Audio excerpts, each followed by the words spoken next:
அஸ்ஸலாமு அலைக்கும் ஃப்ரெண்ட்ஸ். இன்றைக்கி நம்ம ஈஸியான முறையில் சில்லி சிக்கன் எப்படி பண்ணலாம் பார்க்கலாம் வாங்க. அதுக்கு ஒரு 300 கிராம் போன்லெஸ் சிக்கன் எடுத்துக்கோங்க. ஒரு டேபிள் ஸ்பூன் கார்ன்ஃப்ளவர் மாவு, ஒரு 1/2 டேபிள் ஸ்பூன் மைதா சேர்த்துக்கோங்க. 1 டீஸ்பூன் மிளகாய்த்தூள், 2 டீஸ்பூன் இஞ்சி பூண்டு விழுது, தேவையான அளவு உப்பு சேர்த்துட்டு ஒரு முட்டை உடச்சி ஊற்றிக்கோங்க. இப்போ எல்லாத்தையும் சேர்த்து நல்லா மிக்ஸ் பண்ணி விட்டு ஒரு 1 ஹவர் மேரினேட் பண்ணி வச்சுக்கோங்க. 1 ஹவர் கழித்து நம்ம ஊற வச்சுருந்த சிக்கனை இப்போ ஃப்ரை பண்ணலாம். இப்போ கடாயில் 3 டேபிள் ஸ்பூன் எண்ணெய் சேர்த்துக்கோங்க. எண்ணெய் சேர்த்துட்டு நம்ம ஊற வச்சுருந்த சிக்கனை இப்போ ஃப்ரை பண்ணலாம்.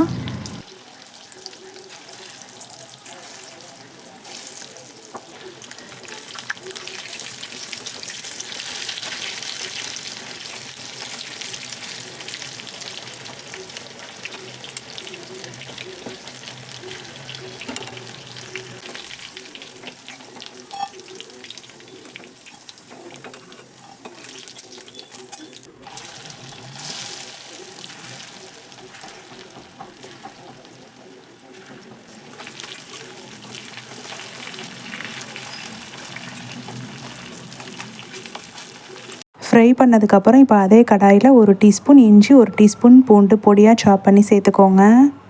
இஞ்சியும் பூண்டும் பொரிஞ்சதுக்கப்புறம் நான் ஒரு பெரிய வெங்காயம் இந்த ஷேப்பில் கட் பண்ணி வச்சுருக்கேன், அதை சேர்த்துக்கலாம். வெங்காயத்தை லைட்டாக வதக்கி விட்டுட்டு குடமிளகா சேர்த்துக்கோங்க. குடமிளகா சேர்த்து ஒரு 5 மினிட்ஸ் வதக்கி விடுங்க. அதுக்கப்புறம் ஒரு டேபிள் ஸ்பூன் டொமேட்டோ சாஸ், ஒரு 1/2 table spoon soya sauce, 1 teaspoon chilli powder சேர்த்து நல்லா வதக்கி விட்டுக்கோங்க.